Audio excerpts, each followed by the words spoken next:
In what way is Mitt Romney like an Etch-a-Sketch? Is there a concern that the pressure from Santorum and Gingrich might force the governor to tack so far to the right it would hurt him with moderate voters in the general election? Well, I think you hit a reset button for the fall campaign. Everything changes. It's almost like an Etch-a-Sketch. You can kind of shake it up and we start all over again. This is an Etch-a-Sketch. Ed has one. I have one. I was always really bad at this. Etch-a-Sketch is made by the Ohio Art Company. It's an American company that's been around since 1908. First in Archbold, Ohio, then in Bryan, Ohio. When the company was 40-something years old in the 1950s, they were approached by a French engineer who had designed something called a télécran, or l'écran magique. Ohio Art bought the télécran. They developed it. They renamed it the Etch-a-Sketch. And to the delight of people everywhere in the world who delight in drawing curving lines only by virtue of great concentration and exceptional hand-eye coordination, an American toy phenomenon was born. From the late 1950s until the year 2000, Etch-a-Sketch was manufactured by workers in Bryan, Ohio. The workers were in a union. They were paid the grand sum of about $9 per hour to make the Etch-a-Sketch. That's who made this until the year 2000, when the Etch-a-Sketch company outsourced their work to China. Instead of $9 an hour, the Chinese workers got paid 24 cents an hour. They had a minimum work week of 84 hours per week. Now, that was bad even for that part of China, and the workers there went on strike to try to get the Chinese minimum wage, and specifically to try to get more meat, more protein in their food allotment. They lost on that, and the strike organizers got fired. Confronted by this New York Times article with the facts about how their product was being made, the Etch-a-Sketch company basically said they felt bad about it, but they felt their hand was forced because of price pressure from their major buyers, including Toys R Us. Toys R Us, for the record, is now owned by Bain Capital. So? Bonjour, je m'appelle Mitt Romney. So, Mitt Romney, like an Etch-a-Sketch, or as it used to be called, the télécran. Mitt Romney, like an Etch-a-Sketch, speaks French. Mitt Romney, like an Etch-a-Sketch, also has a documented history of firing American workers and sending their jobs to other countries that have really horrible working conditions. But most importantly, Mitt Romney, like an Etch-a-Sketch, has a history of erasing his old supposed principles when it's convenient and writing new ones to meet new political needs, which is why this Etch-a-Sketch gaffe by his campaign today is one of the most, if not the most, significant gaffes of the entire campaign. And which is why Mr. Romney's rivals, Newt Gingrich and Rick Santorum, were both out on the campaign trail today brandishing made-in-China Etch-a-Sketches. And which is why everyone from those Republican candidates to the Democratic Party and Democratic super PACs are already all over this thing. He said it's like an Etch-a-Sketch. He said you just turn it over and shake it, and then you start all over. I was a severely conservative Republican governor.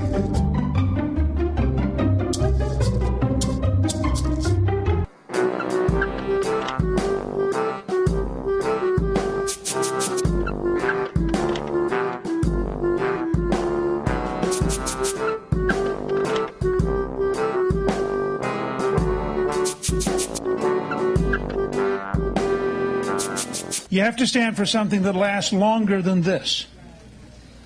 People aren't stupid.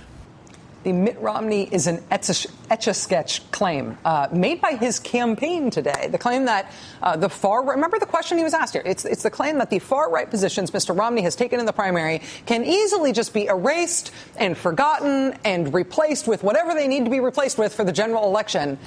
That is important in this campaign. I'm not a person who jumps on the gaffe of the moment, but I feel like this is sort of a watershed thing.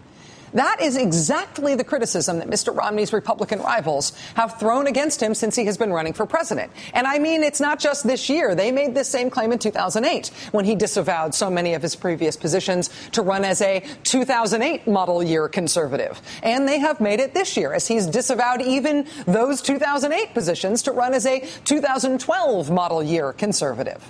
John Huntsman made the accusation early on this year when he called Mr. Romney a perfectly lubricated weather vane. Remember that? I mean, the Etch-a-Sketch thing today makes exactly the same point, without the awkwardness of a lubricant reference, and with the added bonus that the Romney campaign itself admitted at this time. You hit a reset button for the fall campaign. Everything changes. It's almost like an Etch-a-Sketch. You can kind of shake it up and we start all over again. Is this admission by the Romney campaign enough to make Mr. Romney lose the Republican primary to one of these other guys? Honestly, probably not. I mean, it is possible. It is possible, never say never, but the smart money still says no. Mr. Romney has about half the delegates he needs in order to win the nomination. And frankly, and more importantly, he's got the wherewithal to get the rest of the delegates he needs, mostly because these other three guys really obviously do not have the wherewithal to get those delegates for themselves. And because of that, the Etch-a-Sketch moment today is maybe more important as a general election matter than it is in the primary. It may be too late to upend Mr. Romney's prospects of winning the Republican nomination, particularly against the kind of competition he's got. But how can someone with this reputation win the general election? Because in the general election, it's not just a question of whether you are making yourself seem marginally more or less conservative than you might really be in order to please the primary voters of each particular state, one at a time, one after the other. In the general election, it is different. In the general election, you don't have to be any one ideological thing in order to win over the country. But you have to not be a liar. Here's how else Mitt Romney is like an Etch-a-Sketch. It's not just speaking French. It is not just outsourcing jobs to China. It is not just fudging his conservatism. It's fudging everything all the time. And this is hard to talk about in the day-to-day news context because there are such low expectations for politicians being truthful and because the word lie is both underused and overused to the point where everybody's a little tetchy about it. But the degree to which Mr. Romney lies all the time about all sorts of stuff and doesn't care when he gets caught is maybe the single most notable thing about his campaign. It started in his very first speech, his kickoff announcement speech this year. He lied. When he took office, the economy was in recession, and he made it worse. That's a lie. That is a lie. Mr. Romney claims, others say, the response from... No, that's a lie. The economy started getting better almost immediately after President Obama's Recovery Act became law. His first policies to deal with the economy, right? But Mitt Romney still says this all the time. He did not cause this recession, but he made it worse. He didn't create the recession, but he made it worse and longer. When he took office, the economy was in recession, and he made it worse. Finally, after Mr. Romney kept saying this over and over again, an NBC News reporter asked Mr. Romney why he kept saying President Obama made the economy worse when President Obama, in point of fact, did not make the economy worse. How can you continue to say that things are worse when they really aren't worse? I didn't say that things are worse. Yeah, you did. Mr. Romney lied about the economic record of the country, and then when pressed, he lied about his lie. Mr. Romney also lies easily about himself. Here he is, for example, at a recent debate lying about his professional background and why he quit after one term as Massachusetts governor. That would be about me. I was trying to help get the state in as best shape as I possibly could. Left the world of politics, went back into business. Left the world of politics? That is a lie. Mr. Romney did leave the Massachusetts governor's office in January 2007, but then literally 1 month later, he launched his first presidential campaign in February of 2007. He didn't leave the world of politics and go back into business. That's a lie. And moreover, that is an unnecessary, unforced, but apparently very easily told lie for Mr. Romney. And speaking of Mr. Romney's one term in Massachusetts, here's what he told an Ohio audience recently about taking his Massachusetts-based health care policy national. Early on, we were asked, is what you've done in Massachusetts something you'd have the entire government do, the federal government do? I said no. From the very beginning. No. This is designed for our state and our circumstance. Again, that is a lie. Mr. Romney said the country should do what he did in Massachusetts. Here, for example, is an op-ed that he wrote in USA Today. Can we zoom in on the headline there? Can we zoom in? President Obama could learn a thing or two about health care reform from Massachusetts. So says Mitt Romney. Mr. Romney has, in fact, argued repeatedly that he supported a national health care plan based on what he did in Massachusetts, including specifically the individual mandate that he now decries. He may find this politically inconvenient now, but that is the truth, and it's easily accessible by anybody with the Google. And he still lies about it all of the time, over and over again. This is not a normal amount of politician lying. Mr. Romney lies about himself. He lies about the president. He lies about policy. He lies about everything. It is beyond a normal amount of politician lying. While we've got $15 trillion of debt, he said, look, I'm going to put another $1 trillion of debt for Obamacare. That is Mitt Romney lying. Every independent estimate, including multiple analyses from the Congressional Budget Office, which is not a partisan thing, shows that the president's health reform law actually cuts the deficit by hundreds of billions of dollars. Now, you can not like it for other reasons, but Mr. Romney says all the time that health reform adds to the deficit, when in point of fact, it cuts the deficit. Mitt Romney lies about it all the time. He said he'd cut the deficit in half. He's doubled it. He's doubled it. Yeah, no. Unless Mr. Romney has forgotten what double means, again, he is lying. When President Obama took office, the deficit was about $1.3 trillion.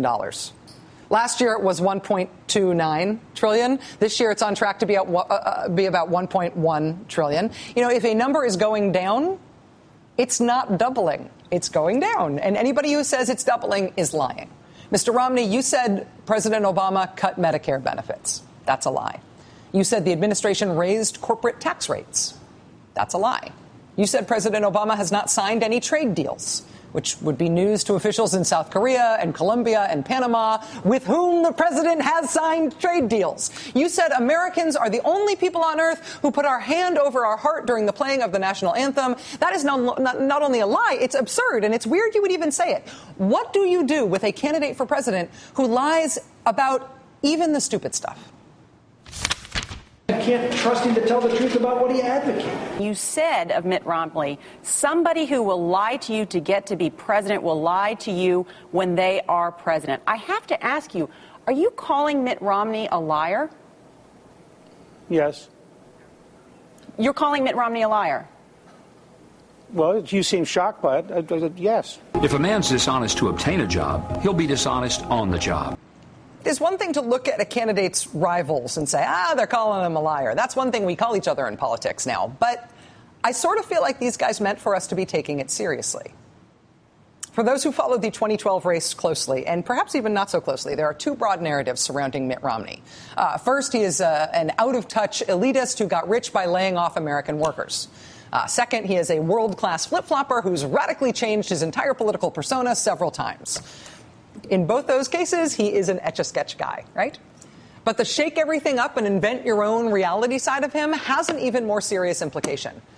He lies all the time, really easily. He says things that are not true with unnerving frequency, arguably more than any modern candidate for major office, and there are a lot of creeps among them. Some dishonesty in national American politics is frankly routine. It's too bad, but that's true. Romney-style dishonesty is a sight to behold. It's different. He's bending the curve. No matter what your political stripes, Americans deserve better in a campaign this important. There are enormous differences between the two major political parties, and the voters will have a clear choice between the parties' competing visions and policies for 2012. There's no reason that the whole country can't, in this next election, have a great debate about our collective future. But that only happens when there are candidates representing the parties who respect Americans enough to be honest with us. And at least for now, the man who is most likely to win the Republican presidential nomination really seems unwilling to do so and untroubled by it. He seems to think he can get away with routine, almost casual dishonesty, in part because the rest of us calling somebody a liar either feels cheap or it feels somehow beneath the level of a presidential campaign. Frankly, it ought to be beneath the level of a presidential campaign. But what is more radically inappropriate on a systemic, institutional level for us as Americans is that a man who may well take the oath of office in 10 months is choosing to get to that podium on a foundation of utterly unashamed, unprecedented deceit.